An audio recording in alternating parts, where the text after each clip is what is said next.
Om Swastiastu. Om Swastiastu. Assalamualaikum warahmatullahi wabarakatuh. Shalom, namo buddhaya, salam sejahtera untuk kita semua.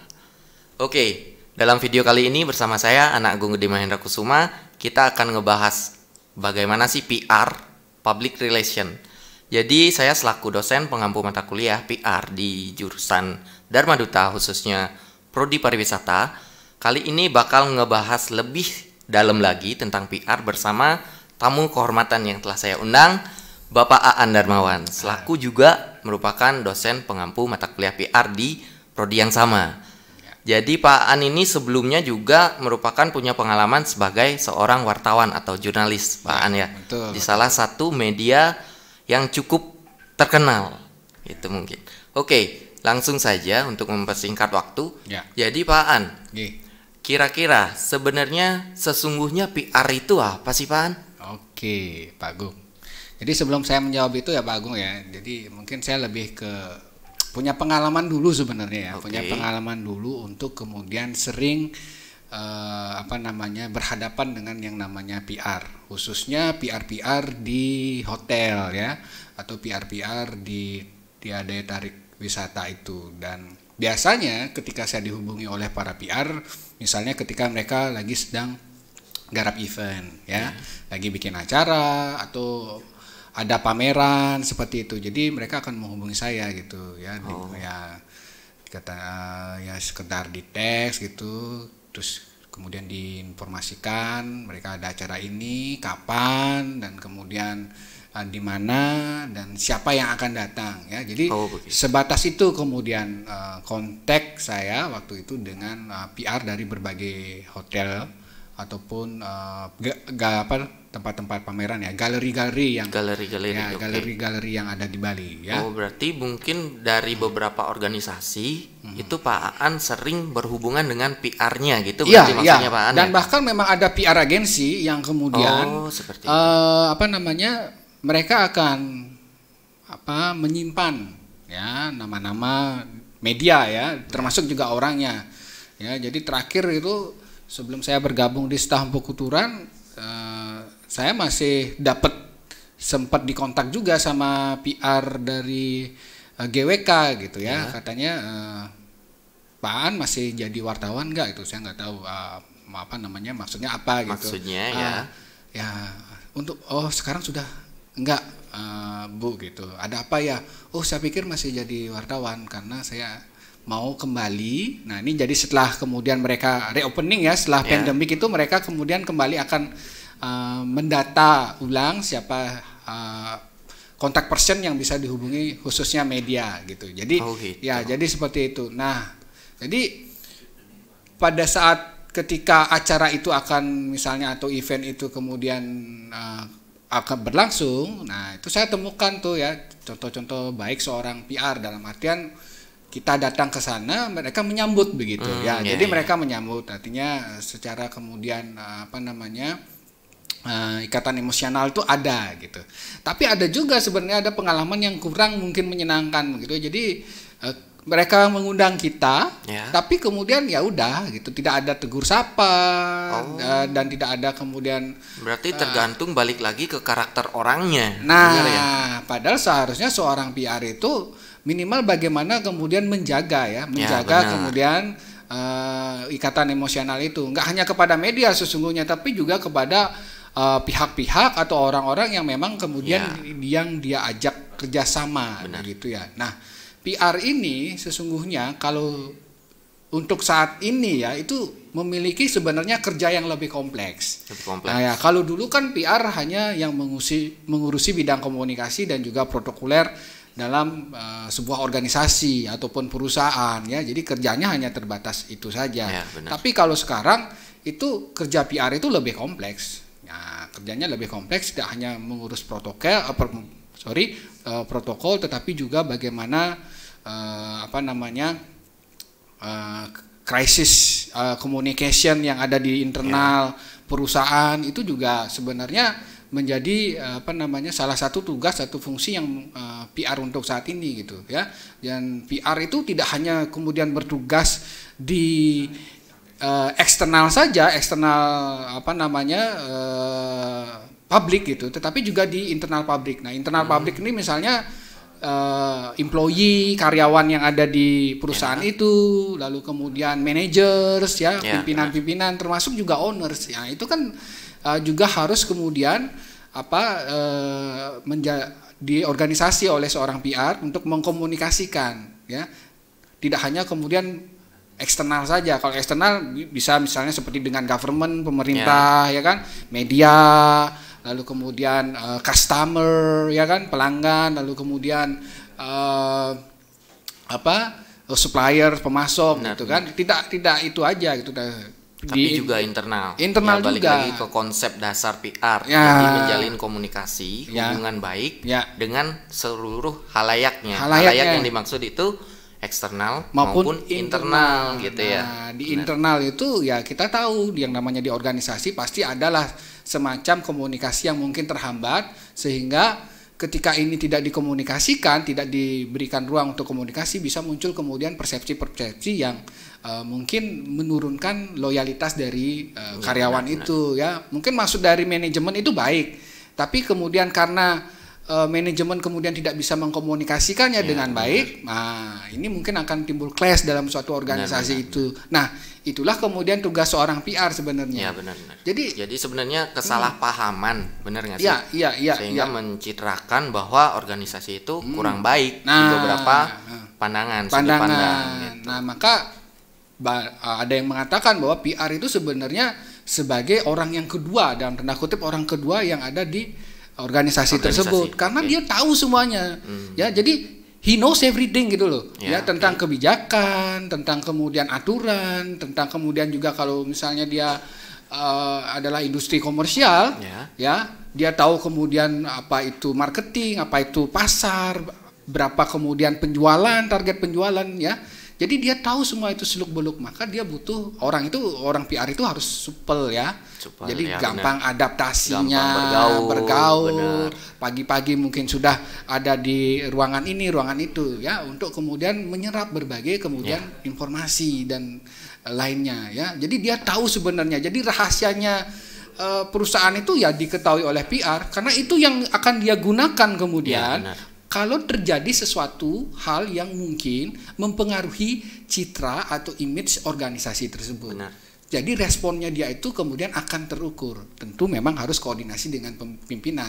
Nah, untuk itulah makanya seorang PR untuk saat ini, maka dia harus memiliki berbagai hal, ya, berbagai pengetahuan dan keahlian. Berarti gimana komunikasi yang dibentuk oleh seorang PR, baik itu komunikasi yang verbal, non verbal, itu akan sangat menentukan citra yang terbentuk dalam organisasi tersebut. Gitu ya. Jadi sangat penting peran PR di sini dalam menentukan citra yang akan dibentuk ke publik mengenai perusahaan tersebut gitu.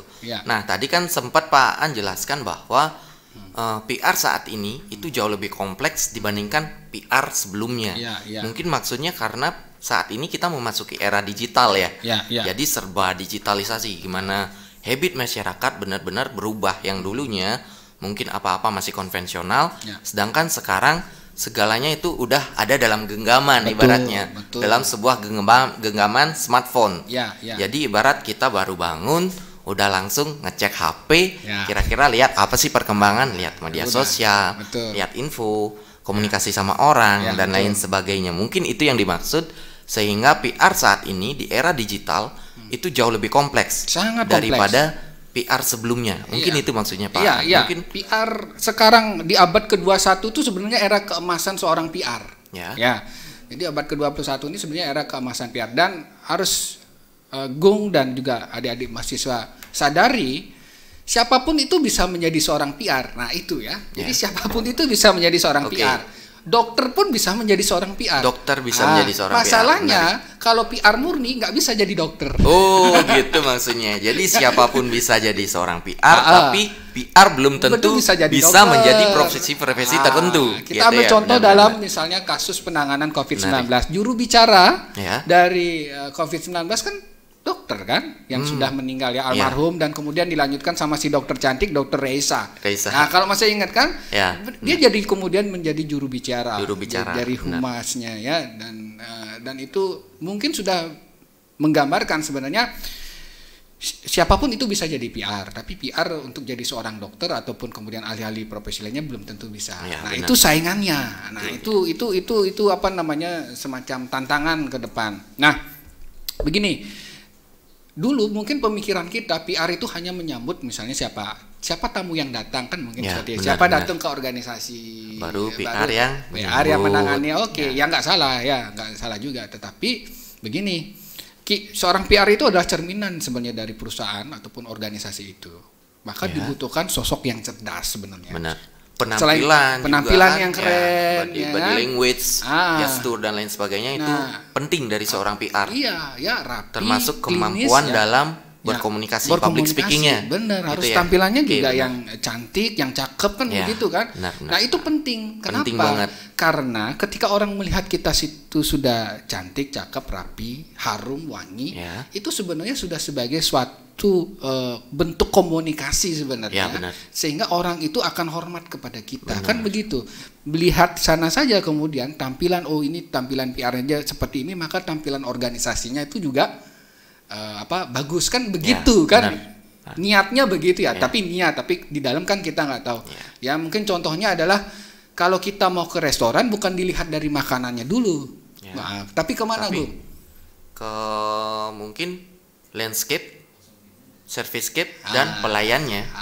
Belum tentu. Belum tentu ya? Lihat dulu kamar mandinya. Oh, kamar mandi. Benar.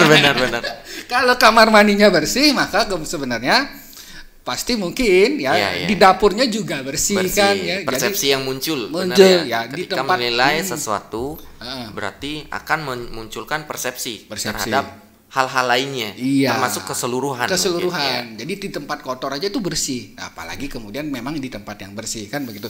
Nah, saya lanjut lagi. Jadi kalau ada yang datang misalnya tamu ataupun siapa itu ke kita, itu kan disambut sama PR. Ya. Nah, inilah yang kemudian karena mereka berhadapan langsung, kemudian seorang PR bertemu dengan ini, PR itu maka harus kemudian pertama dia harus menguasai berbagai informasi yang ada, ya. Informasi itu nggak hanya internal, tetapi apa yang terjadi di sekitar kita. Maka penting kemudian PR itu untuk memiliki berbagai pengetahuan, informasi, dan juga bahkan dia harus menyadari semacam tren ya. Ya. Ibaratnya gini, ketika ada tamu datang, ini kan kita mau misalnya mengajak dia ke ruang pimpinan gitu. Ya. Kan ada waktu dia berjalan, naik lift dan lain itunya. Benar. Nah, bagaimana kemudian itu biar tidak beku? Ya, kan? membangun komunikasi. Membangun komunikasi agar kan? suasananya itu nggak garing garing, ibaratnya gitu ya. ya kan? Oke. Nggak mungkin dong ketika kita nyambut tamu itu kemudian diam-diam aja. Oke, ya benar. kan? Maka harus kemudian kita tetap ya. Tapi dengan tetap juga memperhatikan siapa tamunya, Betul. topik obrolan yang Topik kira-kira obrolannya. sefrekuensi. Nah, Benar, maka dari itu penting seorang PR untuk memiliki pengetahuan, ya, wawasan, ya. termasuk perkembangan isu-isu terkini, benar nggak sih, Pak? ya. Saya selalu mengatakan begini kadang-kadang, seorang PR itu dia nggak expert terhadap mungkin informasi begitu, tetapi dia minimal mengetahui sedikit. Ya, benar. Apapun itu di bidang politik, ekonomi, kesehatan, Nggak harus spesifik Spesifik expert banget, gitu. tapi asal minimal tahu. Ya. Jadi ketika ada misalnya tamu yang datang membicarakan itu udah connect. Bisa, si bisa. bapak ini ngomongin Benar, ini. Nah, kemudian dijawab, nyambung. Nah, akan muncul kemudian suatu emosi akhirnya. Ya, Ya, benar. emosional, ikatan emosional. Ya. Sehingga terbentuk suatu kenyamanan. Kenyamanan. Hubungan baik. Ya, Kan itu tujuan ya. PR, menjalin hubungan baik. Iya. Dengan Ibaratnya PR ditanyain ini, dia ngerti. Ditanyain ini, dia ngerti. Ya, Wah, ya, berarti ini orangnya keren banget. Ya, Kan begitu benar, ya. benar. Cocok berarti. Jadi itu mungkin satu hal yang kemudian harus dimiliki saat ini sebagai seorang PR. Oke. Ya, PR. Kira-kira seperti itu. Berarti itu kira-kira modal yang harus dimiliki. Ya. Kira-kira untuk mengembangkan potensi-potensi atau kemampuan sebagai seorang praktisi PR selain dari pengetahuan, kira-kira apa aja yang harus dilakukan bagi seorang PR? Oke, terutama di era disrupsi Ya, seperti ini ya. Di era saat ini terutama. Ini ada 3 hal yang sebenarnya Ya, harus dimiliki oke, oleh seorang PR. Pertama, read. Nah, Oke, read. Oke. Oke, yang Masuk kedua write. Nah, Read. Nah, Write. Ya, Kemudian? yang ketiga digital. Digital. Digital. Oke, Nah. maksudnya gimana nih, Pak? Yang pertama write Ya? read kan Read, gitu read, ya. read, oke. Read itu kan membaca. Membaca. Nah, sebenarnya tadi sudah kita sampaikan di awal tuh ya. Jadi bagaimana kita bisa mendapatkan pengetahuan, bagaimana kita bisa mendapatkan wawasan kalau seorang PR malas untuk membaca. Oh, Gitu ya. iya, Jadi benar. harus memiliki kemampuan atau keinginan untuk membaca. Benar. Membaca apapun itu, nggak hanya buku, tetapi juga misalnya berita-berita online, tapi yang kemudian memang resmi gitu Ya, ya. benar. Atau ya kalaupun di sosial media juga misalnya ada perkembangan apa ya, mungkin ada yang kemudian Isu-isu isu terkini, tertentu ya. dan kemudian di sosial media juga menjadi viral, itu juga harus diketahui, Harus ya. diikuti minimal. diikuti gitu Benar. kan. Jadi harus read, banyak read. membaca. Membaca, benar. Ya, Soalnya kan seorang PR dituntut untuk memiliki public speaking yang baik, betul. untuk memiliki wawasan yang luas. Ya. Gimana kita menjadi seorang public speaking yang baik? Ya. Kan tipsnya juga harus banyak Banyak membaca. baca. Karena dengan banyak membaca, kita memiliki banyak suku kata Ya. yang bisa kita gunakan ketika Ya. berkomunikasi dengan orang, Betul. sehingga mampu untuk delivering Yes. apa yang mau kita sampaikan ke orang Yes. bisa tepat sasaran Ya, gitu loh. Apa yang betul. mau disampaikan, kalau mau nyampein A, Ya. yang tersampaikan ya A gitu Iya, loh. Jangan sampai melenceng. Iya, Benar ya? betul. Iya, Jadi iya. itu mungkin kenapa PR itu harus pertama banyak membaca. read. Read. Oke. Nah, itu. Jadi pengetahuannya Ya, banyak. benar. Topik yang kemudian dia kuasai juga menjadi banyak ya. Apalagi misalnya kalau itu perusahaan multinasional yang berhubungan dengan misalnya berbagai kebijakan pemerintah, ya, inflasi, ya kan. Benar. Dia harus tahu apa itu Minimal inflasi. tahu, ya. Minimal tahu. Lalu kemudian pergerakan pasar saham, ya. Pasar Kalau, saham ya, naik turunnya. Kira-kira apa nih yang naik? impact-nya Minimal kemudian. tahu, nggak harus expert banget. Nggak expert banget, Nggak ya. harus menjadi seorang broker Broker juga. Ya, gitu ya. benar. Tapi ya nggak apa-apa, silakan Oke. aja. Kalau punya skill lebih itu Skill juga lebih nggak nggak apa-apa. masalah. Oke. Karena memang ya PR juga harus Iya, mengupdate benar, skillnya benar. kan begitu. Tapi ya itu minimal tahu, dia kemudian tahu gejala internasional, dia tahu Iya. kemudian gejala nasional dan juga gejala di lokal itu. Oke. Ya, kemampuan kita membaca itu juga akan juga sangat memiliki nilai lebih dan yang harus dimiliki oleh seorang PR. saat ini. Saat ini di era digital Di saat era ini. digital, oke. Industri 4.0 gitu. Oke. Betul. Selanjutnya tadi read, habis itu write. Nah, ini maksudnya menulis. gimana nih, Pak? Ya, karena 70% pekerjaan seorang PR itu adalah menulis. Menulis ya. Oke, benar. Jadi seorang PR itu tidak hanya bisa kemudian menulis untuk membuat pidato ya. Pidato pun itu sebenarnya ya dikonsepkan atau dibuat oleh seorang PR, ya. ya, benar. Pimpinan. Karena apa begitu ya, sebelum diserahkan kepada seorang pimpinannya. Jadi mereka yang kemudian mengkonsepkan ya. Karena kan bagaimana kemudian sebuah pidato itu tidak hanya sekedar isi, tetapi juga bagaimana atraktifnya. Atraktifnya. Jadi membuat pidato, membuat kata sambutan juga itu biar nggak monoton, biar nggak garing, boring, Iya. terlalu kaku atau gimana, bener ya? Ya, termasuk kemudian akhirnya membuat press release, ya, siaran pers. Ya. Nah, ini kan yang memang harus kemudian dibuat oleh seorang PR. Jadi yang kemampuan mengkonsepkan dan juga yang menulis. Oke. Tapi kan kembali kemudian dikembalikan kepada pimpinan. Kalau pimpinan oke, ya sudah, berarti itu kemudian siaran pers yang kemudian dirilis, yang kemudian bisa disampaikan kepada halayak, entah itu media atau kemudian partner lainnya, begitu ya. Berarti pada intinya seorang PR itu harus memperbaiki atau meningkatkan kemampuan menulisnya. Jadi semakin sering kita menulis sebagai seorang PR, otomatis kemampuan nulisnya kita juga semakin baik ke depannya. Karena 70% kegiatan PR. Karena 70% kegiatan PR adalah menulis. Oke, jadi read dan write. Yes. Kemudian yang terakhir tadi digital. Nah, ini maksudnya gimana lagi ini gini. Yang terakhir karena ini. Ya udah kerjanya seorang PR sekarang tuh udah berubah dan semakin kompleks. Kompleks. Brand communication ya, tadi saya sudah sebutkan crisis communication, termasuk kemudian corporate social responsibility juga menjadi tugas seorang PR ya. Jadi kan begini ya. tugas seorang PR itu adalah bagaimana membentuk citra atau brand, image perusahaan atau organisasi ataupun instansi tersebut. Ya, tugas seorang PR juga adalah bagaimana kemudian meningkatkan ikatan emosional dengan halayak eksternal tadi, termasuk community, masyarakat. Komunitas juga, benar. Masyarakat. Nah, ada salah satu contoh sebenarnya yang bisa dilakukan, misalnya ya dengan kalau kita ingin perusahaan kita memiliki citra yang baik misalnya dengan masyarakat, apa yang bisa dilakukan?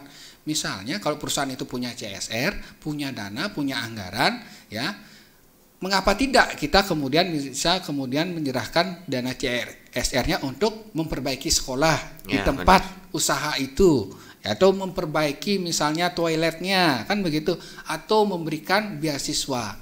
Nah, itu kan adalah contoh-contoh konkret yang bisa kemudian dimasukkan dalam program PR di CSR-nya. Entah itu beasiswa, memperbaiki fasilitas-fasilitas umum di sekitar sana, sehingga memberikan kepuasan juga bagi publik, entah itu masyarakat, entah itu customer, konsumen, dan lain sebagainya. Dan juga membuka sebenarnya komunikasi dengan orang-orang atau tokoh-tokoh penting di sana. Karena ada kasus kayak begini, Gung. Kayak di Bali misalnya, di Bali itu kan usahanya tuh banyak di desa adat kan begitu kan ya, hotel, restoran, villa, dan itu kan harus juga kita seorang PR itu harus dekat dengan yang namanya bendese, dengan kalian, kapolseknya, camatnya, ya.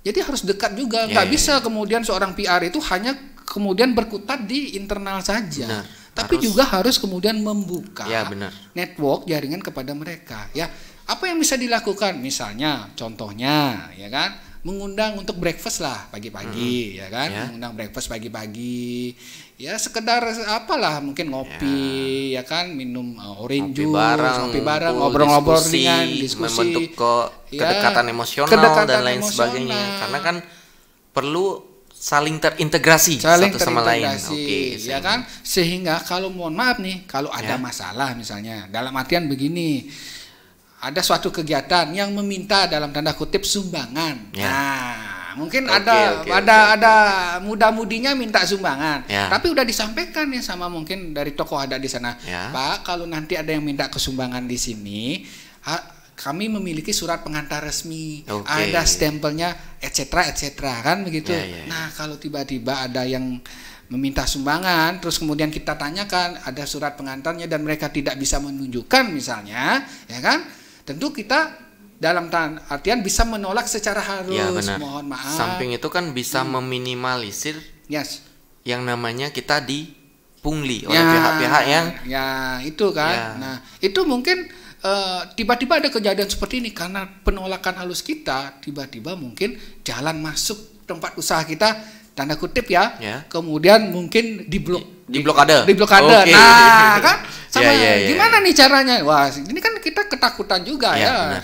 Tapi kalau kita sudah menjaga hubungan baik dengan itu, saya yakin kok, hal itu bisa diatasi. Kenapa? Yaitu karena itulah tugas seorang PR. Nah, itu kemudian dalam bentuk yang konvensional. Tapi kalau gimana bentuk digital? Nah, nih sosial media, new media. Digital gimana? Nah, media baru sekarang kan, digital nih, media baru sekarang ya, dengan kemunculan sosial media yang membuat apa? Kalau dulu komunikasinya, kalau siaran pers itu ya, komunikasinya cuma satu arah. Ya udah. Ya kan? Jadi publik itu cuma one way, hanya menerima saja, ya kan. Tapi kalau dengan sosial media sekarang ada dua arah, orang kemudian bisa merespon, orang bisa merespon, orang bisa komen, ya sesuatu yang kemudian akhirnya bisa jadi karena mungkin ya tindakan kita itu akhirnya membuat citra kita itu menjadi kurang. Nah, inilah yang disebut dengan crisis communication, itu harus gimana, harus kita kelola ya,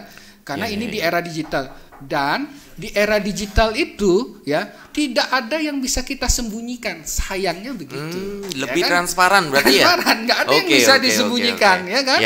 Dan ada jejak digitalnya. Ada jejak digitalnya, masyarakat bebas untuk komen di sana, langsung menyalurkan aspirasinya. Dan jumlah pengguna internet kita di Indonesia semakin banyak, dan kita kenal juga netizen Indonesia, mohon maaf ini juga terkenal sangat cerewet. Ya, menyerang kalau memang apa yang tidak dia sukai. Nah, bagaimana kemudian kita sebagai seorang PR juga harus menguasai teknik-teknik ini. Ya kan, itu bagaimana mengatasi agar kalau ada masalah seperti apa sih sikap kita, ya, meskipun kemudian nanti kalau kita ada masalah kan selalu berhubungan dengan tim legal kita, gitu kan. Benar. Tim legal kita memberikan kita nasihat seharusnya seperti ini, ya.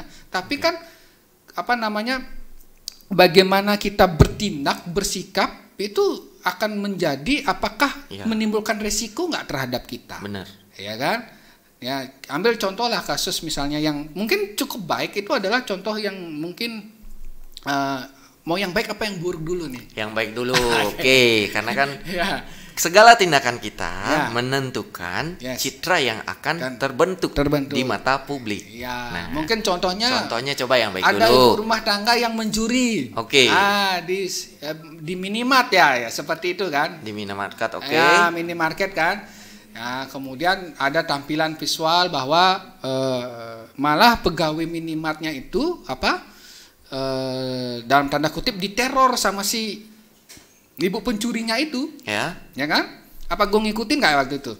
Enggak ya. Jadi ada ibu-ibu kaya gitu, dia mencuri, pakai mobil mewah, dia mencuri benda barang di sebuah minimarket. Lalu kemudian ada pegawai itu kemudian merekam aksi itu. Ya, dan kemudian malah merekam aksi itu, kemudian dia upload ke sosial media. Nah, persepsi kita kalau misalnya seorang ibu-ibu dengan mobil mewah kan nggak mungkin mencuri kan, apalagi barangnya mungkin harganya 5.000. Nah, kemudian tiba-tiba datanglah ibu itu dengan lawyernya, dengan pengacaranya, ya kan, dan kemudian akhirnya dalam memberi tekanan kepada pegawai itu, si pegawai itu kemudian mereka rekam, dan malah pegawainya yang minta maaf, disuruh minta maaf. Bukannya udah ada bukti bahwa si ibu itu melakukan pencurian berupa bukti video.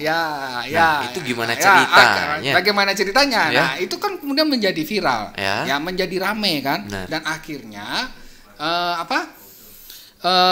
karena ini terekspos rame, adalah seorang pengacara yang sangat terkenal di Indonesia yang kemudian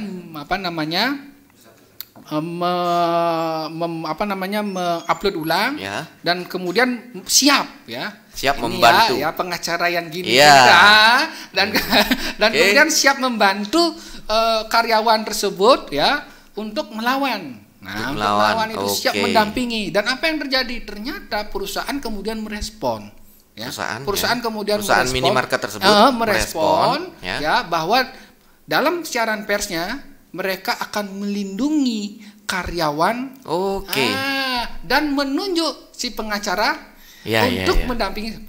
Saking serunya mendampingi, saking bersemangatnya ini, Pak. Jadi apa? Nah, itu kan sebenarnya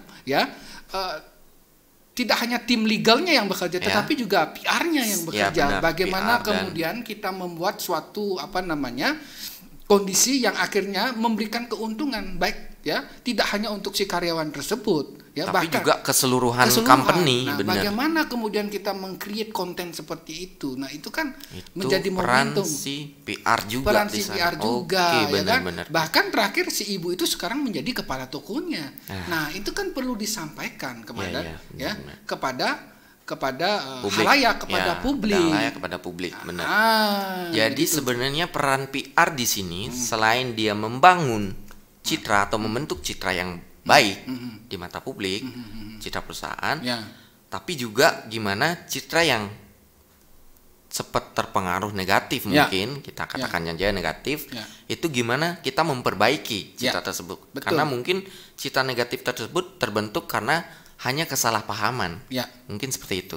Nah, di sana peran PR untuk memperbaiki, nggak hanya membentuk untuk citra positif, tapi memperbaiki citra yang negatif tersebut, Dan PR juga harus paham bahwa kemudian bagaimana sih kemudian mereka memposisikan diri kalau memang terjadi kekeliruan Ya, dalam benar. kemudian usaha Kesalahpahaman mereka. itu tadi. Kesalahpahaman ya, ada kekeliruan, mungkin ada oknum ya, Ya, begitu. benar. Ada oknum karyawannya yang melakukan kesalahan misalnya ya.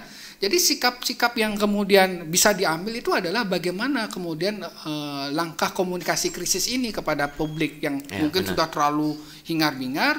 Yang bisa dilakukan mungkin adalah sesungguhnya pertama, mereka membuat press release, mereka membuat pernyataan, ya, mengucapkan permohonan maaf lah Ya. kalau kelakuan itu ternyata menimbulkan kekurangnyamanan. Oke. Berarti kan kita gitu, ya kan? Ya. Sebagai bentuk evaluasi. Jadi jangan kemudian kita malah melawan gitu Ya, ya, malah benar. melawan yang Tapi kita melakukan klarifikasi. klarifikasi Ya. dulu. Nah, itu tugas-tugas Benar, seorang benar. PR ya, agar kemudian bisa terkontrol. Ya, Jangan sampai dengan- brand dan image-nya malah terjatuh. Malah jatuh, benar. Udah Karena salah, kita malah membela diri yang Benar, terlalu benar. vulgar Ya, gitu. Nah, kita membela diri tapi melupakan kenyamanan salah satu pihak. Ya, Padahal kan betul. tugas PR itu adalah menjalin hubungan baik menjalinkan hubungan dengan baik. halayak, Nah, dengan cara pihak manapun. mengklarifikasi, mengucapkan permohonan maaf, lalu kemudian akan mengecek kembali sistem kerja kami, mengevaluasi, mengaudit kembali, kan begitu kan? Kalau itu sudah disampaikan, toh juga ya meskipun nanti akan ada beberapa respon dari netizen, tapi meredakan. Benar, karena kita menunjukkan itikat baik, Itikat baik. untuk bersedia memperbaiki diri ke memperbaiki depannya. diri. Ya, Oke. entah apa yang terjadi kemudian nantinya di internal ya kita nggak tahu, tapi Benar. minimal PR kemudian menormalize Oke. ya, dengan kalau ada situasi-situasi seperti itu, karena ya digital ini alamnya itu kan unik ya, berbeda gitu, tapi bukan sesuatu yang tidak bisa kita pelajari. Nah, itulah tugas seorang PR di era digital ini. Digital. Oke, bicara tentang digital tadi, saya masih ada pertanyaan nih. Ya. Jadi digital kan yang segitu rentannya ternyata media sosial, entah netizen yang tanda kutip di Indonesia dan lain sebagainya.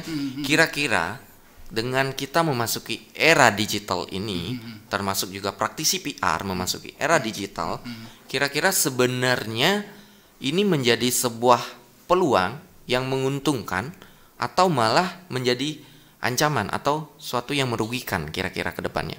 Ya. Atau kalau memang itu sebuah peluang, gimana memanfaatkan peluang itu semaksimal mungkin. Iya. Betul, Pak.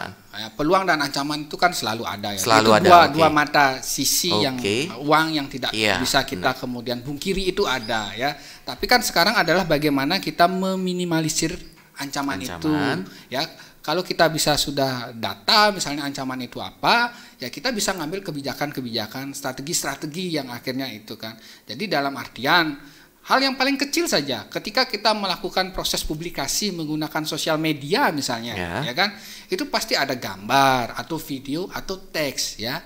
Teksnya misalnya itu buatlah teksnya yang mungkin baik ya, baik dalam artian begini, kalau memang pendekatannya adalah humornya itu jangan yang kemudian menyinggung salah satu pihak. Itu kan rentan ya. Tapi kemudian kalau memang pendekatannya adalah humor, buatlah sesuatu yang mungkin kesannya memang lucu dan tapi akhirnya kena gitu. Nah, itu sulit ya kan? Itu sulit. Maka butuh kreativitas di sana.